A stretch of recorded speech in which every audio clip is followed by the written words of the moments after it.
Last time on Missing Stars! Our hero, Eric Wilhelm, brought dinner to Anna on the first night of the gala, and the two spent hours next to one another gazing at the stars.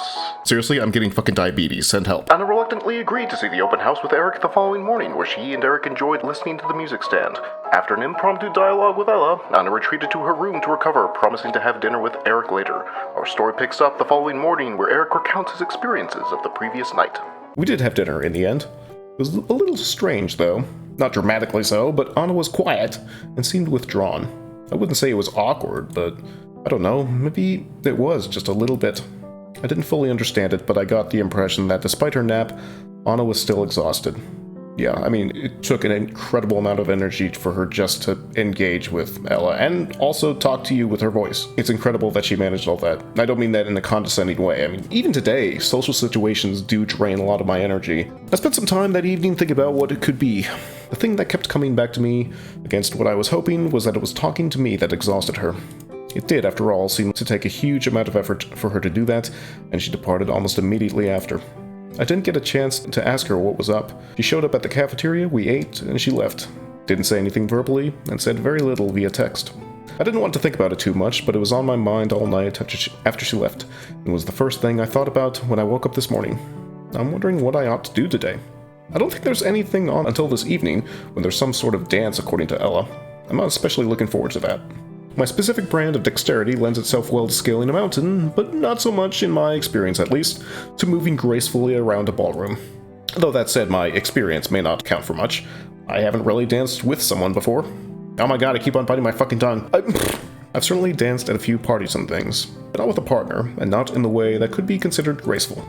We'll see how that goes. It might not even happen. In fact, I'm fairly sure I won't have to try.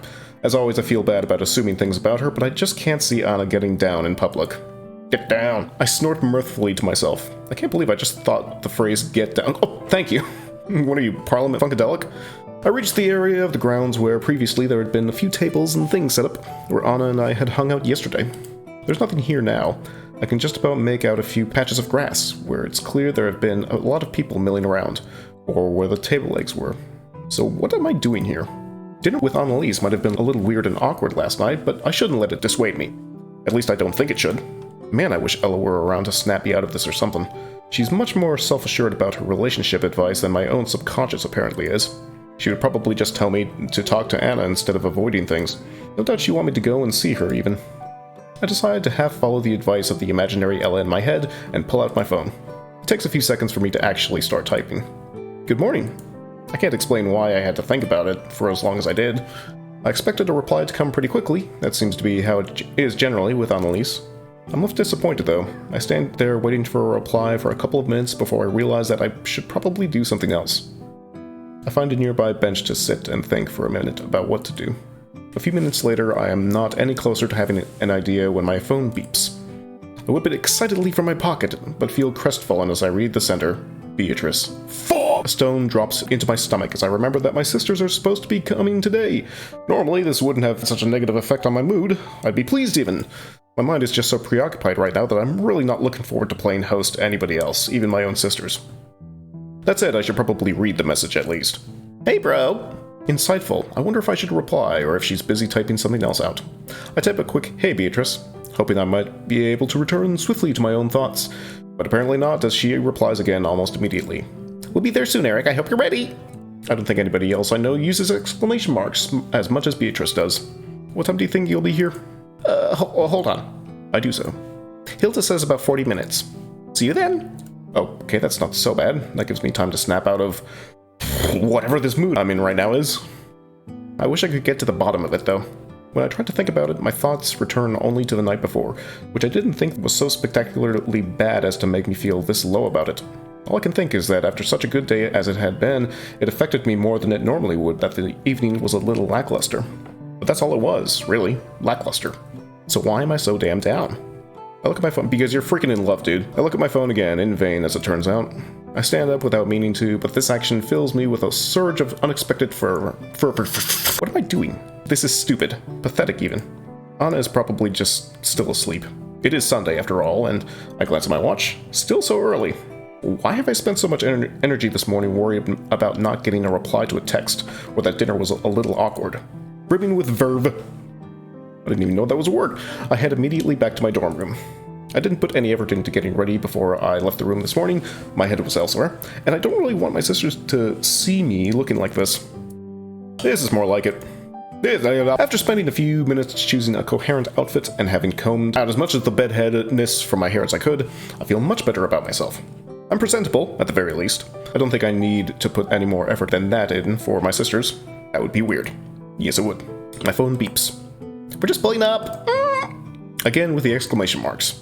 Is arriving at school that exciting? Damn it, I don't know what I'm going to do for Hilda's voice. I can't manage voices. But no! I shouldn't be so negative. I should be glad that they're happy at the thought of being with me for a little bit. I am glad. One more quick glance at my phone, nothing new, then I pocket it. After a minute, I see Beatrice and Hilda approaching. Hey, little bro. She descends on me without delay, hugging me tightly. Morning, Eric. Hilda, although less enthusiastic in her greeting, joins Beatrice nonetheless in hugging me. This does well to dispel the vestiges of grouchiness from me. I've missed you guys. Oh, Eric, you sweetheart, it's only been a couple of weeks. But then, can I blame you? I'd miss me. The hug subsides. I wouldn't. Rude? Wait, did you mean you wouldn't miss me, or you wouldn't miss yourself? Hilda looks thoughtful for a moment. Yes. We chuckle lightly. The old inclusive or gag. Never gets old. Anyway, how have things been, Eric? What's it been like here? When we had a look around a couple weeks ago, it was interesting, but didn't tell us much about what this place would be like to live and study in. Aside from the fact that the building is very old. Yes, they did seem to go on about that, didn't they? Have you found the great age of the building beneficial to your recovery, Eric? Oh, immensely. Knowing that people have been suffering within these walls for centuries is a great comfort. Amazing. My sisters look a little too alarmed for my liking at this macabre joke. I hope they don't think I've actually been suffering. I'm kidding. I've only been suffering a little bit. Beatrice looks slightly relieved and slaps me on the back. This mother can fit 15 sausages. What the fuck? Oh, good. As long as it's only a little bit. But seriously, though, how have things been? Hilda doesn't look like she's messing around anymore. Feels a little strange. I know my sisters care about me, but I'm not used to them inquiring after me with quite so much sincerity. Things have been... It takes me a second to think of the right word for it. Fine. Probably shouldn't have. Hilda certainly isn't impressed. Come on now, Eric. You aren't hiding anything from us, are you, little bro? Oh, no. Honestly, I'm not.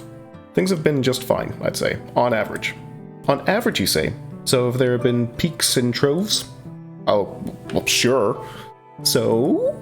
She draws the word out. If we had been sitting at a table, I imagine she would have put her elbows on it and placed her chin on her hands. Oh god, it's Ella all over again. Tell us about the peaks. I look at Beatrice shrewdly. She looks shrewdly back to me. So does Hilda. Stop looking so shrewd. I love it when he calls out the narrator. I'll tell you, okay? Just in my own good time. I can't keep a hint of the pensiveness I've been feeling all day out of my voice, but thankfully Beatrice and Hilda choose to pursue it no further for now. How about I show you around a bit? Oh yeah, okay. That'd be nice. Okay. I'm pleased to have got out of that conversation for now. Let's start with my form room. Your form room? Oh yeah, I own it. What do you want me to say? The form room that I attend during morning registration along with other students in my form? That does seem unnecessarily wordy, babe. So, my form room it is. I turn to face the doors. We can get to it through my foyer. Don't worry about taking your shoes off, I'm not that fussy about the carpet. Eric. Beatrice. That is just a classroom. Well, yes, this is, Do you know where we are right now? She pouts. It's quite ridiculous. St. Diphnonia's private gymnasium. Diphnot. But Beatrice ignores her sister, plowing on. And I'm not very impressed. The outside looks so fancy, but it's mostly hallways. That's what buildings are, they're just a bunch of rooms and hallways, like what the As Hilda explains to Beatrice that a school is a school, and they have to bear in mind that the practicality required by the student body, or something to that effect, I semi-consciously pull out my phone, checking it surreptitiously. Still not a peep. I check my watch. Surely she must be up by now. I slide the phone back into my pocket. Think I might have got away with it. Evidently, though, I haven't. When I look back up at my sisters, they've stopped talking and are looking at me with apprehension drawn on their faces. Is everything okay, Eric? Really? You have been behaving a little strange, and kind of grumpy. I have? Well, just a little. I mean, it's... Well, just a little. I mean, it's really good to see you. Please don't get me wrong. You've just seemed a bit, I don't know, sullen. I didn't think I'd seem that way. I thought my spurt of vigor before they arrived might last a little longer. Guess it's tapered off pretty quickly, though. I just couldn't keep my head quiet. I know the feeling, dude. Well, Eric? She looks at me with worry in her eyes. No, it's nothing serious. I mean, nothing is actually wrong. I'm just worrying too much about something. You know how it is. You're not a worrier, or at least you weren't. Wasn't I? I don't know how to reply to that. I catch myself being ever so melodramatic and grin, and laugh a bit, and it doesn't mean much. Seriously, guys, it's nothing. I'm not really worrying about it. It's just playing on my mind a bit. Isn't that what worrying about something is? I look at her, one eyebrow raised. I think she's right. That does sound like worrying. You two... This is bullying. I'm being ganged up on here. But okay, fine. Look, let's sit. There's a bench just a few meters down the corridor. Beatrice and I sit. Hilda leans against the wall opposite us. So I've been talking to someone quite a lot. I skid over my usual definition of talking, and it's mostly been good. I mean, it's not always easy to meet new people, right? Especially in a situation like this. Hilda and Beatrice nod understandingly. I really needed this. I remember earlier thinking I wish Ella were here to snap me out of my mood, but I realize now that there's nothing like family in moments like this. And we hung out together yesterday, and it was mostly pretty good, but it went a bit weird at the end. Beatrice interrupts. Who is she? I narrow my eyes at her. I don't remember telling you their gender. She looks at me momentarily smaller. But okay, yes, a girl. Her name is Annalise. I think she prefers Anna, though. At least that's what I've been calling her. Well, it is kind of an old-fashioned name. That's what she said. Hilda elbows Beatrice's arm. Hey, rude. Carry on, Eric. Yeah, it went to be weird. I mean, not that weird, just a little. What do you mean? We had dinner together. And she was quieter than you. I mean, she was pretty quiet. It seemed almost like she didn't want to be there, despite the fact that I thought we had a pretty good day together. And I haven't heard from her at all yet today. I mean, that's fine. It's not like that late or anything. She could still be in bed, you know, but still. I look between my two sisters for a moment. Hilda looks thoughtful. Beatrice looks thoughtful too, surprisingly. I'm being daft about it, aren't I? Worrying about this much? What? Worrying about it this much. Jesus. There's another short pause. No. Maybe. Thanks, guys. That made me feel a lot better. I grin half-heartedly. It's probably nothing, Eric. I know it is in the early days of a relationship, and... Well, I don't know if it's a relationship. You hope so! And I didn't necessarily mean a romantic relationship. Fair. But clearly you two are beyond some sort of casual acquaintance, so... She gives me a searching look. In the early days of a relationship, it's not unusual to feel at least a little bit anxious about what kind of impression you're making. Oh no, shit, this is Beatrice. Fuck! In the early days of a relationship, it's not unusual to feel at least a little bit anxious about what kind of impression you're making. I think that's what Hilda is trying to say. Was going to say. Fuck. Hilda looks at her sister in mild surprise. Yeah, I immediately thought it was Hilda because it was actually substantive. Jesus fucking Christ, my tongue. And so I don't think you should berate yourself for feeling a bit tense about it, little bro. It's just the way it is sometimes. Have you made any plans with her today? Or anything like that? Well, no. I texted her good morning. That's it. Well, that's a good start. Is it? It seemed a bit, weak to me. You've established communication. Hilda's expression of mild surprise intensifies to one of outright shock. Established communication? I can't believe you're so surprised, Hilda. I do know words, you know. It's like you barely know me sometimes. I know you very well, that's why I'm surprised. Beatrice scowls at Hilda, then continues. Anyway, it's good that you did that. I don't think you should be worrying. This annoys me, just a little bit. I don't think Beatrice knows enough about my situation to tell me whether or not I should be worrying. But then I am asking them for advice, I guess, so I only have myself to blame. You think? I'm sure it's no big deal. Just like you said, she's probably just asleep or something. Beatrice seems terribly self-assured. Hilda, on the other hand, keeps her arms crossed and looks doubtful. She doesn't say anything, though.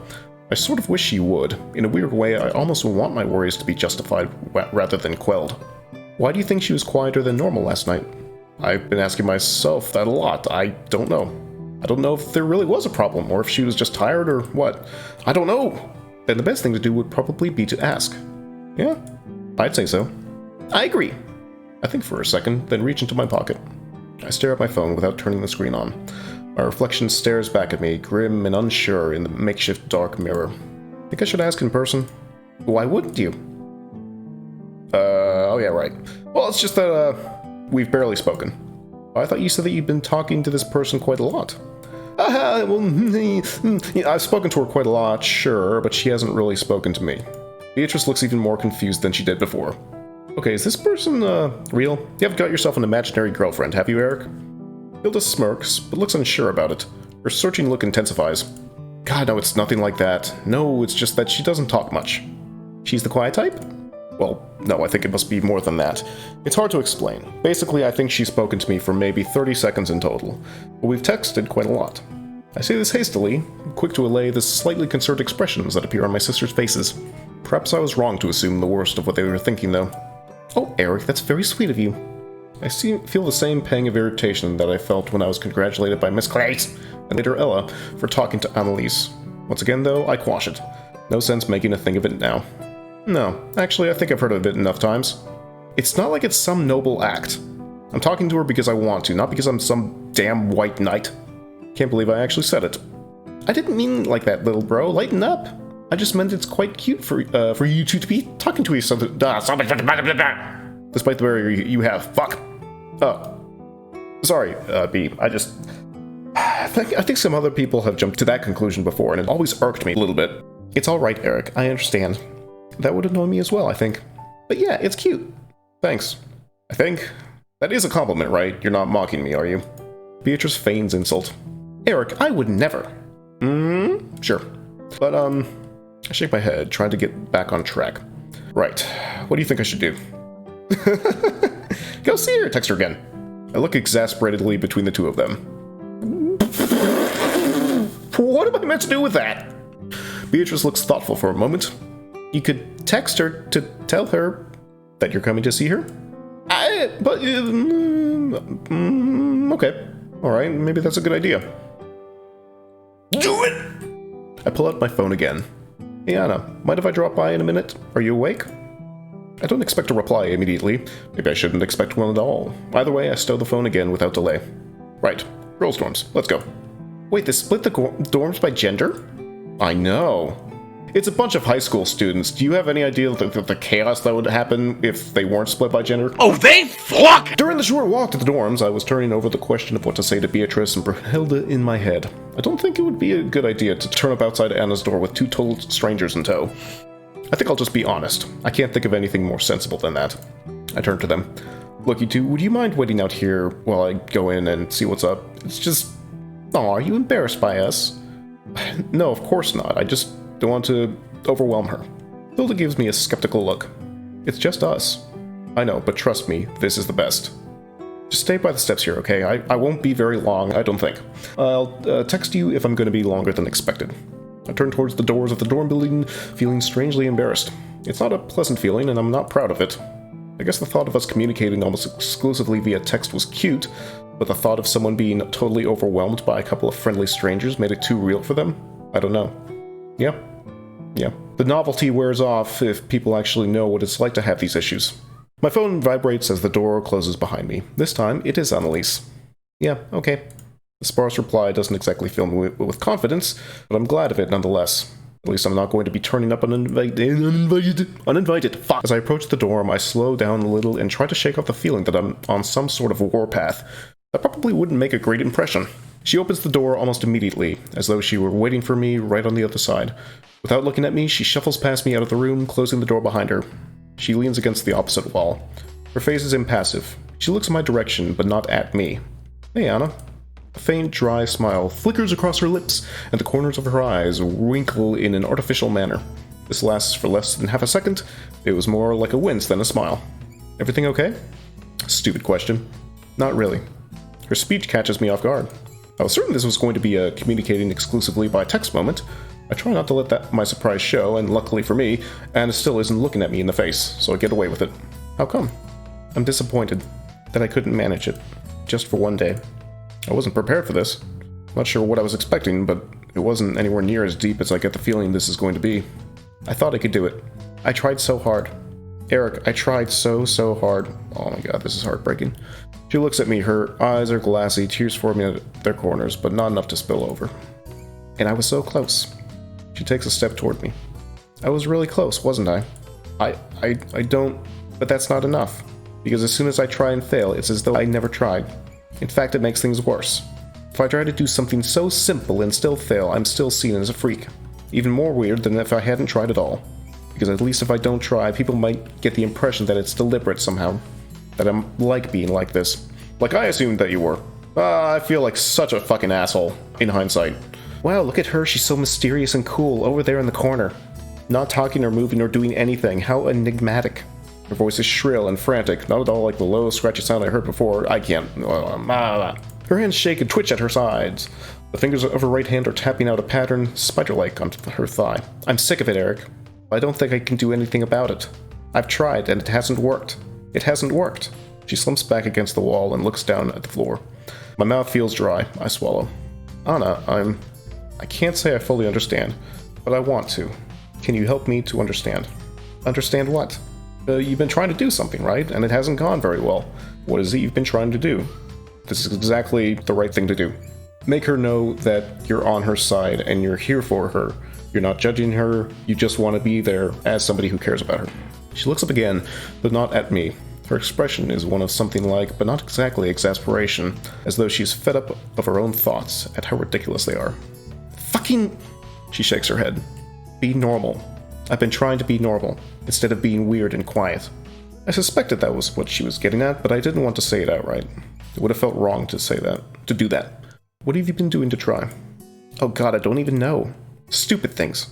Breathing deeply, she takes a moment. Jesus fucking Christ. Everybody here knows me as the quiet girl, the one who doesn't speak to anybody. I swear they do. I've heard them muttering, and I've always felt so powerless to do anything about it.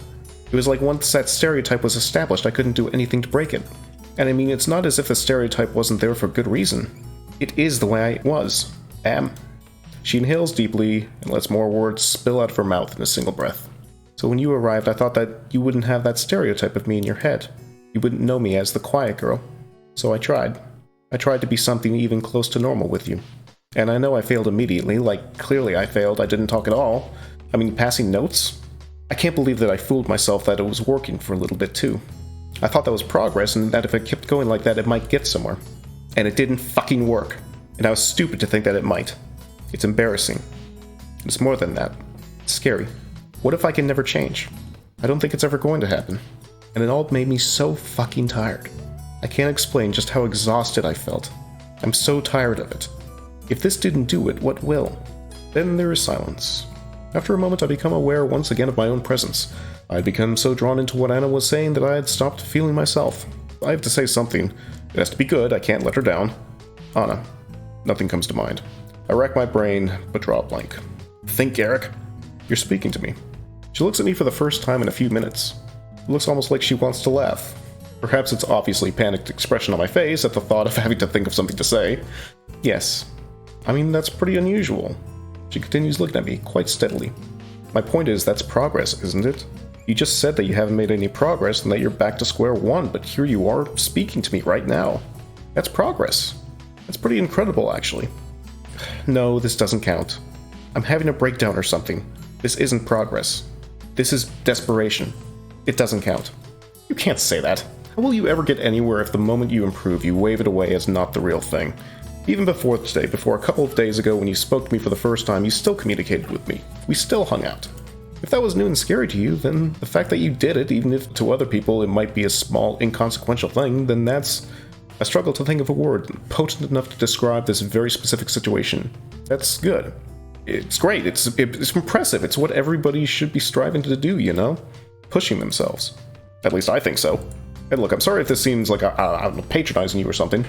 I'm not used to talking about these things. And also I have to say it's really hard to provide good advice about sad, difficult things when I'm so damn happy that you're talking to me. Sorry, that was probably inappropriate, but it's true. Even if you're talking to me because you're having a breakdown. I take a second to gauge her reaction to what was obviously a joke.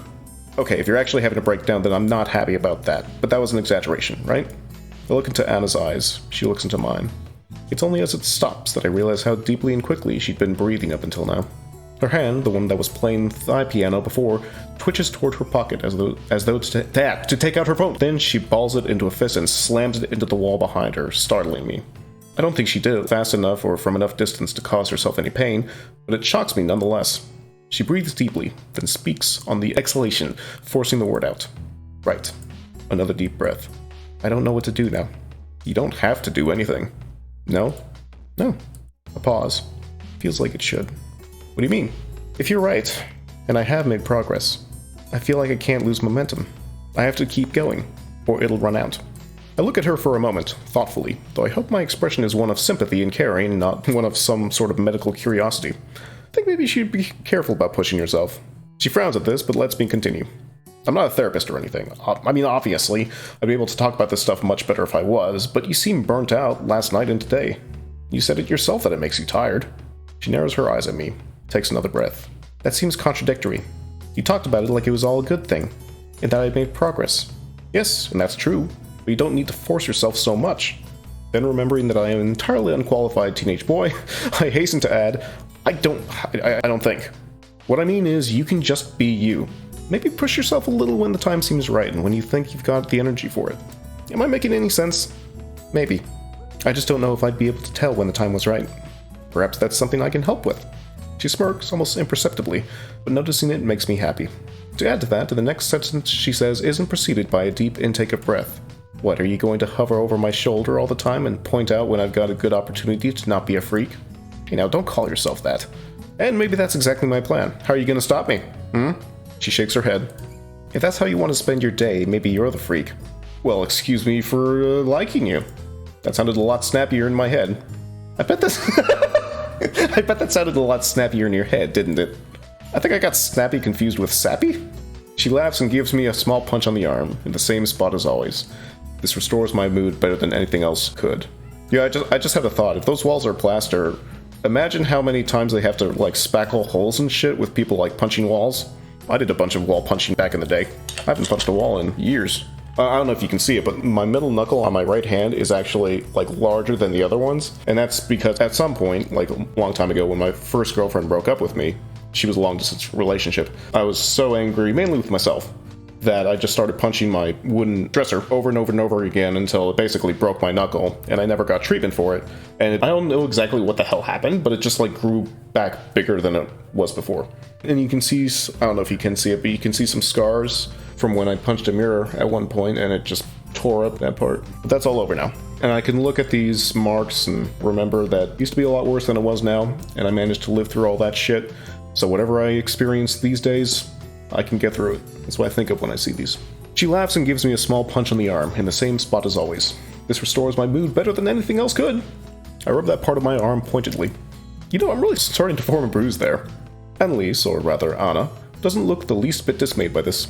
Good, you deserve it. I feign outrage. For what? Being such a goddamn white knight. My mouth hangs open for a moment, my faux shock replaced by the real deal. I can't believe you actually said it. You actually called me a white knight. That sort of thing is supposed to be relegated to the internet. You're not supposed to call people that in real life, surely. Well, you deserved it. All that I'll help you work out when it's time stuff. You know you can do better than that. Alright, that's fair enough, but still. Imagine actually saying white knight out loud. I think it was justified. She smirks at me in a self-satisfied sort of way. I think a moment before replying. You do want my help though, right? I'm gonna have to let you decide on that one, Wilhelm. It wouldn't feel right to admit it. Well, I'll assume that's a yes, otherwise you surely would have said no straight up. So look, my sisters are waiting for me outside. They came to visit today, see the school and all that. I wondered how do you feel about saying hello to them. They're pretty easygoing, and I wouldn't worry about it. I'm sure they'd be really pleased to meet you. Anna looks at me appraisingly. Her expression is not one of fear, but certainly one of apprehension. They're not going to bite your head off or anything. Once again, in her characteristic manner, her hand twitches towards the pocket that, judging from the rounded rectangular outline of it, contains her phone. And once again she stops herself and breathes deeply before continuing to speak. Oh, this is so cool. Do they know anything about me? But her expression quite clearly reads, what have you told them? I haven't really told them much about you. They know I've been texting someone. They know you're called Annalise. That's about it, I think. Anna frowns. Oh, well, I did say that you prefer going by Anna, if that helps. She brightens up at this, evidently glad at the thought of not having to explain herself. That does help. It's a pain having to explain that. Why do you dislike your name so much? Her expression says, why do you think? My grandmother is called Annalise too. Draw your own conclusions. No further consideration required. I'm sorry. Thanks for apologizing for it. That makes me feel much better knowing that it's so bad it deserves pity. Oh my god, I love Annalise. She's great. So, do you think you want to say hello to them? It's totally fine if you don't. I'm not going to judge you or be annoyed or anything either way. It's just my sister. They're just my sisters. They're chill. Bruh. I mean, Beatrice might be a little overeager, and Brynhilde might seem a bit hard-boiled, but they're good sorts. Brunhilde? Well, we call her Hilda for short, mostly. Anna looks approving of this. Possibly the idea of another young woman being endowed with an old-fashioned name is enticing to her. So what do you think? She takes another deep breath. This one sounds decisive. Final. No. No? It would be too much right now. Okay, I get you. Shall I go get rid of him? Why would you do that? Well, I thought that we could hang out a bit more. No pressure, though. But if it's you or them, well... I mean, they're just my sisters. It's nice to see them and all, but I can see them anytime. Anna smiles. I wouldn't call it grateful exactly, but something like that. Okay, but don't say why. No, of course not. I'll just go tell him. I check my watch. Do you want to get some lunch after that? Day's wearing on. She thinks for a moment. Actually, no, I think I just need to relax for a bit. Not that I can't relax with you. Just need some more alone time, that's all. Shall I see you after lunch? Yeah, that'll be good. I'll just get something to eat with Hilda and Bee before they go then. She nods. Thank you, Eric. She takes a deep breath and hesitates slightly. Why, I'm not sure, before going back into her room, closing the door gently behind her. I love her route. It's so good. It's kind of a shame. I was looking forward to meeting her. It's all so mysterious without being able to put a face or a voice to her. Well, I don't know if you have a voice to put to her, even if she had wanted to say hello. But maybe actually. She spoke quite a lot. Hilda raises her eyebrows. More than usual? Well, considering that usual is not at all, yes, quite a lot more than usual. An infinite percent more than usual, in fact. I'm not sure if that's how math works. Is that how math works, Hilda? Hilda looks at Beatrice confusedly. Do you think I'm a mathematician? Well, you're a doctor or something, aren't you? I work for a company that makes medical equipment. B, that doesn't make me a doctor. You are my sister, right? You aren't a plant that's taken her place? Okay, I get it. Beatrice looks at me. Don't look at me, I just climb up mountains. Is he gonna say he falls off them too? Don't minimize your accomplishments, Eric. You climb down mountains too. Do it, do it, do it. Yes! Eric, going for the gold. Oh yeah, I suppose I do. Sometimes a bit too fast, if you know what I mean. This dark joke gets a good chuckle. I'm glad nobody pointed out that I used to climb up mountains, but not anymore. Hilda finishes her sandwich, brushing a few crumbs off her chest. Finally! Okay, Eric, me and Hilda are gonna head off now. I raise my eyebrows in surprise, but not the unpleasant kind. Really? How come? We just thought that maybe we were cramping your style a bit. I laugh loudly at this. Thank you for finally admitting that I have style. But really, are you sure you want to go? You don't want to stick around to see what the gala performances or anything like that? Oh, there are performances? Beatrice looks hopefully at our sister. Apparently leaving early was Hilda's idea. Unfortunately for her, Hilda shakes her head at Beatrice, then nods at me. We thought it was for the best, just to give you some space. An unpleasant thought floods into my mind. You didn't think I wanted to get rid of you or anything, did you what? Well, that did cross our minds. But then we did just turn up out of the blue, totally uninvited. Aside from the fact that you were entirely invited and this was all agreed on days ago. Exactly! So it's okay. It was really nice to see you, Eric. But we're in your space right now, and it's okay if you'd rather we weren't. Honest. Well, thank you. It has been a little overwhelming, to be honest. Not just having you here, but that and having to think about, other people? Hilda raises an eyebrow, seeing right through me. You don't have to be cagey about it, Eric. I know what you mean. And I'm not judging. Managing relationships can be difficult. Especially if you aren't used to it. She winks cheerily. Cheekily. I cannot fucking read. So anyway, yes, we have to go. I mean, we should go. We both agree we should go. Though she gives Hilda a not entirely agreeable look as they stand up, taking their rubbish with them. Are there any recycling bins? I wave my hand vaguely towards the exit. I'll show you. Well, Eric, it's been really nice to see you again. It looks like you're doing really well. I give her a somewhat doubtful look, but I'm not able to respond as Beatrice wraps her arms around me. Proud of you, bro. Keep it up. She releases me. I know you've got a lot on your mind right now, but you'll get through it. You've got a good heart. What else do you need? Social skills? Ah, true. You're buggered then. See you soon, Eric. Don't forget about us. We're just in town. How could I forget? See you soon, guys.